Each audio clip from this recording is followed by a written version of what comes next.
এই যে অ্যানি এখন ঠাকুর ঘরে গিয়ে বসে পড়েছে, কি না ওর বাবা পুজো দিচ্ছে আর উনি এখন ওখানে বসে বসে ঠাকুরের পুজো দেখবে।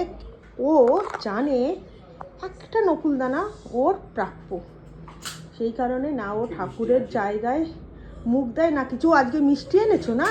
হ্যাঁ, তোকে তো মিষ্টি দেওয়া যাবে না, অল্প দিও। অ্যানি সিট ডাউন, সিট হও,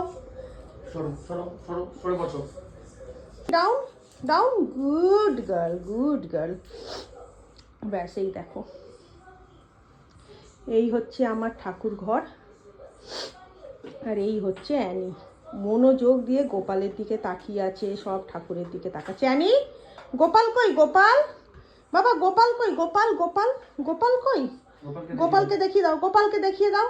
এই তো, এই তো গোপাল। হ্যাঁ, সবাইকে দেখিয়ে দিয়েছো, এবার এদিকে তাকাও।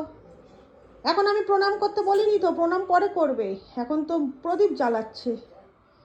সোনা বাবা আমাদের একটুও ডিস্টার্ব করে না, জানেন তো ঠাকুর ঘরে এসে। কেননা দেখুন, আমার তো ঠাকুর ঘর একদম খোলাই থাকে, আর আমার মনে হয় জীবে প্রেম করে যেই জন, সেই জন সেবিছে ঈশ্বর। সুতরাং ঠাকুর ঘরে আমি ঢুকতে দেব না একে, আমি ওকে আটকে রাখবো, সেটা কখনোই ভাবতে পারি না। এই নিয়ে একটু আমার বাড়িতে তো অশান্তি চলেই। যারা বয়স্করা আসেন তারা তো এই ছিছি করে, কেন ঢুকতে দিচ্ছিস, মুখ দিচ্ছে।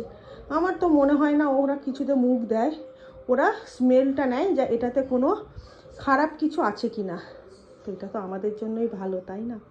বুঝতে হবে মানুষকে। যাই হোক, এবার পুজো করে দিল ওর বাবা, এবার একটু প্রসাদের নেশায় বেচারা এখন শুয়ে থাকবে। দেখুন ওর বাবা বেরিয়ে গেছে। হ্যাঁ, এবার যাচ্ছে। হ্যাঁ, এখন ঠাকুর তো প্রসাদ খাবে, সেই জন্য ও বেরিয়ে গেল। এরপরে আবার যখন প্রসাদ দেওয়া হবে তখনও ওখানে যাবে। ভীষণ লক্ষ্মী মেয়ে আমাদের। আর আপনারা সবাই অ্যানিকে অনেক অনেক আশীর্বাদ করবেন যেন ও এরকমই সুস্থ সুন্দর আমাদের সাথে থাকতে পারে। টাটা।